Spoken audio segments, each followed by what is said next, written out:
you were telling me that you're not the biggest fan, just to say the same way Chris is, of minicamp and what this currently is, the mandatory portion of minicamp, and trying to get people to evaluate and figure out what exactly these quarterbacks have. And so I understand that. So we're gonna let that sit for a second. You'll hear from Flacco, you'll hear from Pickett, the TLDR version of what happened today at camp. Shedeur Sanders, once again, looked good.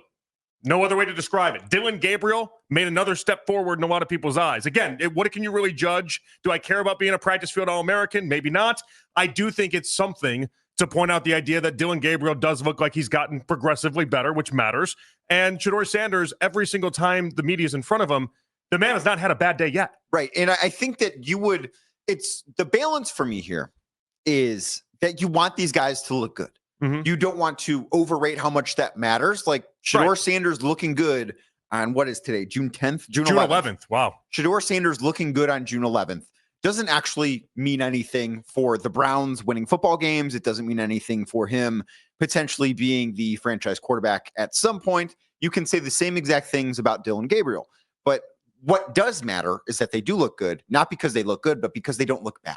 If you look lost on June 11th, when you're not playing real football, when the pads are not on, when everything, for the most part, in these situations, very controlled, very vanilla, you're not putting people in a position to fail, right? Like, I think that's kind of what minicamp is.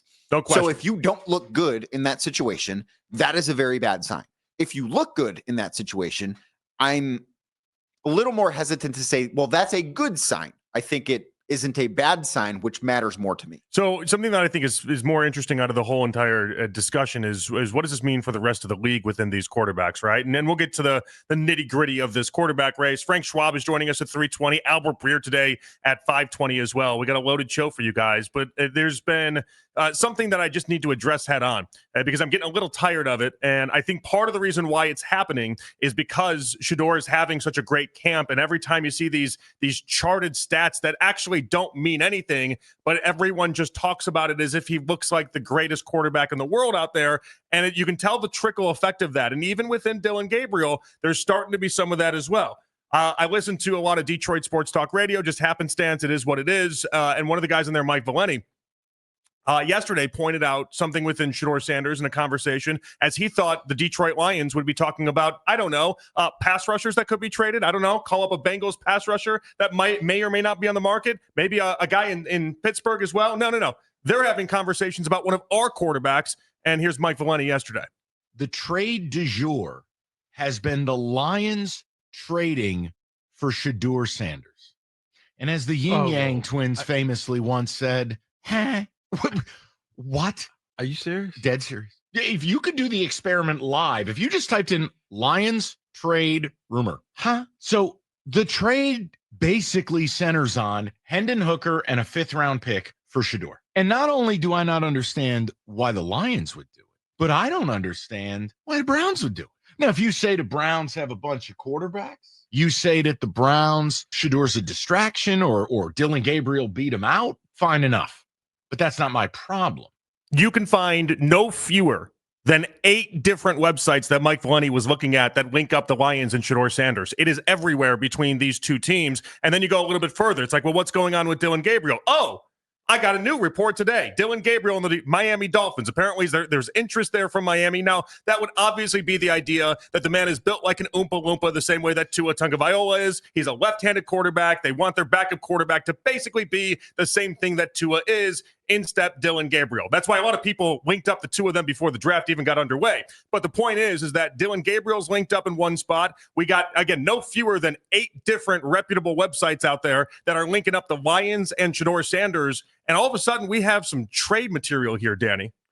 We have that. And I think a lot, and I agree with the clip from Detroit. It's like, I don't understand why the Lions would do this. I don't understand why the Browns would do this. Right. It feels like it makes no sense to me why the Browns would do this. Shedeur Sanders is your lottery ticket. He's the best of the bunch, in my opinion, to actually work out and try to be something. But go on. The Dillon Gabriel stuff makes more sense, I think, both from a Browns perspective, a Miami perspective, just like maybe there are too many quarterbacks. That makes more sense to me. But the Shedeur stuff, I look at it as, well, how many players that are new to the NFL have as much popularity as Shedeur does? Not many. Like, yes, he was a 5th-round pick, but There were not many guys that were drafted this year that are going to be Googled more frequently. He's got that over are 2 million Instagram followers. I mean, it's like an the insane jersey number. sales. People are looking It's for 10x anybody else in that class. They're looking for what? Shedeur Sanders content all the time. He is a content machine, both for himself and for folks like us. Like we are talking about him. So if you put, even if that trade, and I think we're probably in agreement, makes no sense for either side. If you just put that on the internet, you're going to get a lot of page views. You're going to get a lot of clicks.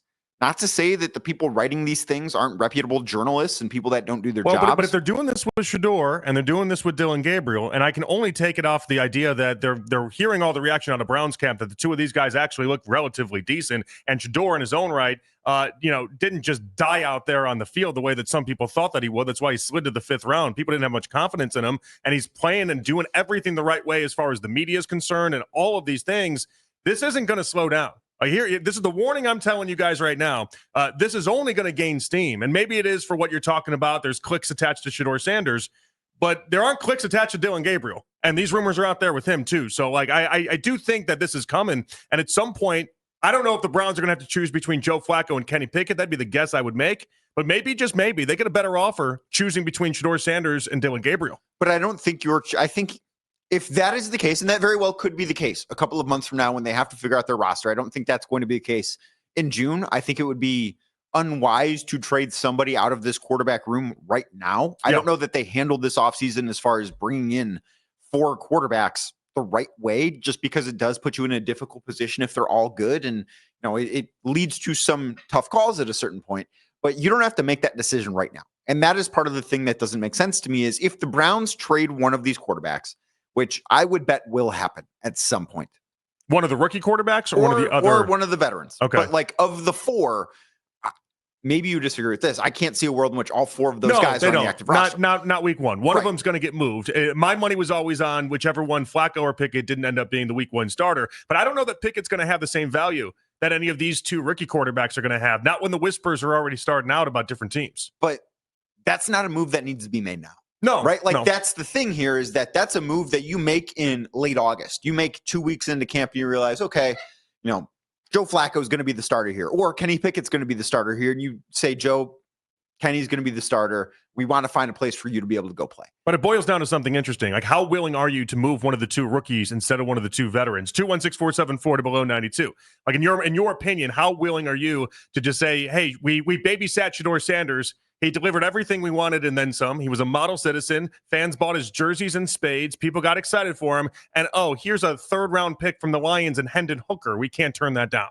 I would be willing to move Dillon Gabriel. I really would. And I would be willing to move Kenny Pickett too. 99% of our fan base can say, I'll pack Dillon Gabriel's bags for him. Yeah. I'll make that move 11 times out of 10. If you can get a charcuterie board and a pick for Dillon Gabriel, I'll go ahead and take that. And I think a lot of people would be willing to say that about Kenny Pickett, I don't think anybody in our audience right now is willing to say that about Shedeur Sanders. I would agree with that. I'm not going to find anybody that's going to say that about Shedeur. And he is the one that I would be most surprised to see not be on the roster. If you had to list like percentage chance Joe Flacco is on the week 1 roster, Kenny Pickett, Shedeur Sanders, Dillon Gabriel, I think Shedeur Sanders is the one with the highest percent chance.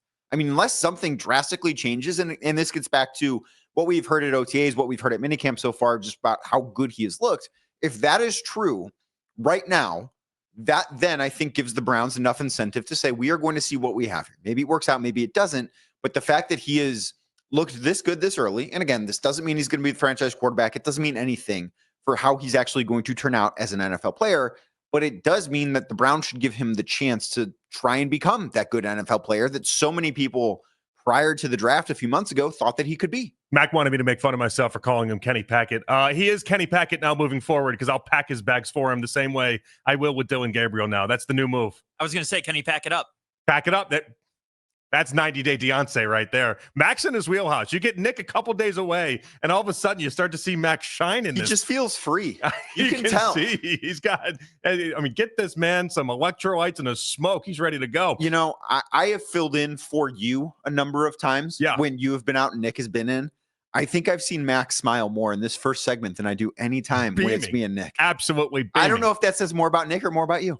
Well, probably not about me. 216-474 to below 92. How willing are you to move any of these quarterbacks? We got rumors flying. Yes, it's June 11th, but I do think it speaks to some of the intrigue attached to some of the rookies. And yes, we're talking about the rookies being attached to teams, not these veterans. And if you can only deal with people that want to go ahead and actually make deals with you. Maybe the market doesn't exist for Kenny Pickett, but it clearly exists for Dillon Gabriel, and it clearly exists for Shedeur Sanders. How willing are you to move any one of these quarterbacks? Because it's just interesting to me that in the past, 24 hours or so, you heard Mike right there. And go ahead, fact check him on Google if you want to. Type in Detroit Lions trade rumors, and you'll find every piece about Shedeur Sanders.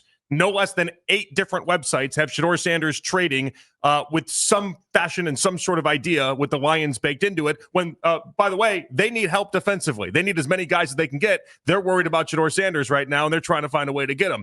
On the other side of that, today, we had a report out there with Dillon Gabriel linked up to the Miami Dolphins. And Danny, I just find it interesting that in a crowded quarterback room, we're talking about the 2 rookies. I think a lot of Browns fans think in their mind, it'll be one of Kenny Pickett or Joe Flacco that'll see the door by the time the season gets underway.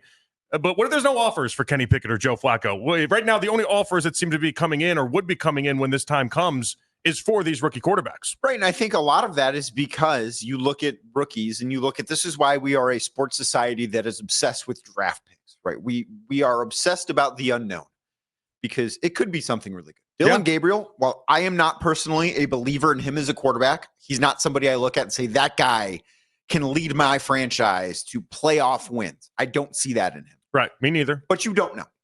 Kenny Pickett, I look at him and I see that guy can't lead me to those things. We know for the most part, and it's not to say that Kenny Pickett is a completely finished product. Well, and then for half the league, they have a coach that can't do it anyway. Right. That's also half true. The league, you don't have a coach that you trust would even know what to do with a Kenny Pickett. But you look at this and you say, okay, well, I might not know exactly what that guy is quite yet, like exactly, but I know exactly what he's not, which is a franchise quarterback. So you're not going to trade for that.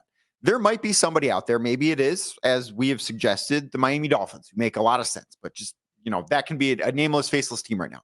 But maybe there is a team out there that looks at Dillon Gabriel or Shedeur Sanders, which I think it's very unlikely he would get traded.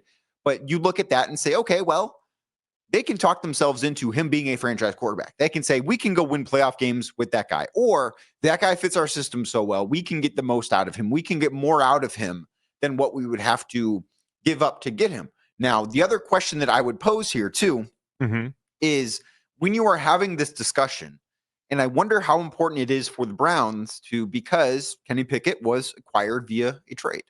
Dillon Gabriel was drafted in the 3rd round. Yeah. I wonder how important it is to them in these conversations to recoup the value that they gave up for those guys, because spending a 3rd round pick on a quarterback is not nothing. Well, I mean, it would be a non-starter for me if the offer is less than what you took these guys as far as drafted. If the offer for Shedeur Sanders is a 5th round pick and only a 5th round pick, I drafted him in the 5th round. I was comfortable spending the 5th round pick there. You're going to have to do better. See, I think you would probably maybe not. I didn't roll the dice, take the chance on him as far as a person and everything else to bring him in and then watch him, by the way, be a perfect citizen and go through everything he needed to go through. To then be like, oh, yeah, you can get him for the same thing you could have got him in the draft in April. Well, who do you think right now, knowing what we know, and this is a wild thing to say again on June 11th when neither of these guys have played a football game in the NFL. Right. Who do you think has more trade value? If you had to trade one of them, Shedeur by a mile. Shedeur Sanders, you would get much more, I think, for Shedeur Sanders. Why do you think the Lions are linking it up? Because if Jared Goff, who's getting older, by the way, if Jared Goff goes down, you're on your backup quarterback, your season's dead on arrival if you're Hendon Hooker.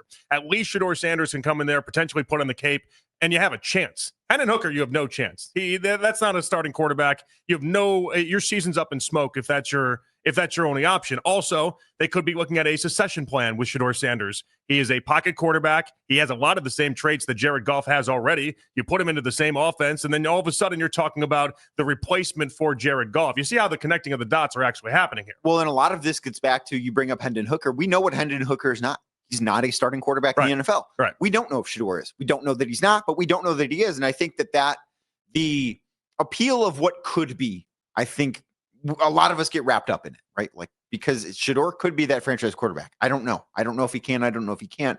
So I do think that's why it's more likely one of these 2 rookies gets moved, because they're more valuable on the trade market than Kenny Pickett is. I don't think Joe Flacco is getting traded. And truthfully, I don't think Shedeur Sanders is getting traded. I think this discussion comes down to, can they get more relative to what they gave up to acquire this player for Kenny Pickett or Dillon Gabriel? I just want to know if the Browns are closed for business on all this. I think a lot of people were playing with the idea it was either Flacco or Pickett. One of them got moved. It looks like Flacco or Pickett are going to be looked at like days-old Chinese food put out on the curb. Like they're not appetizing to people at all. And so but there is an appetite out there for Gabriel and for Shedeur. And what's happened in the past couple of weeks, they've only built up the idea that they can do this at the NFL level and they can be a competitive football player. So there's going to be people knocking. It's just, well, what do you think the Browns will actually entertain? Because if I'm the Browns, I'm saying, screw it. There's no price you can offer up for Shedeur Sanders right now that I would go ahead and move off of Shedeur Sanders. I'm invested in Shedeur. There's a real opportunity he blossoms into my franchise quarterback. Dillon Gabriel,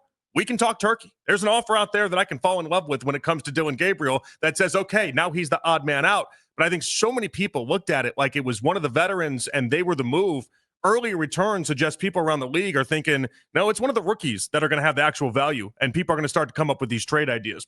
216-474 to below 92. And I think another part too, it's hard to have two quarterbacks on the exact same timeline. That is another part of this. It's one thing to have Joe Flacco, who's 90 years old, and Kenny Pickett, who's in his mid-20s, because those guys are on very different timelines. But having Shedeur and Dillon Gabriel, both as rookies, there's not room to have both of them long-term. At some point, whether it is the end of this summer, before the trade deadline, next offseason, those guys are not going to be on the Browns together for very long just because there's not room to have two guys in the same draft class at that specific position taking up each other's oxygen. It'd be really unusual. And especially if you enter the following year still needing a quarterback, then it gets a little muddied up too. And it's not even like this is when Washington picked RG3 and Kirk Cousins in the same draft. Yeah, or RG3 even like the Seahawks, for instance, with the Russell Wilson and Matt Flynn thing. Yeah. Like RG3 was a top pick. We're talking about a third round, and Kirk Cousins was, I believe, in the fourth round of that draft. But we're talking about a third rounder and a fifth rounder. Like it's just such a different discussion that I don't think you have room for two mid-round rookie quarterbacks in the long term.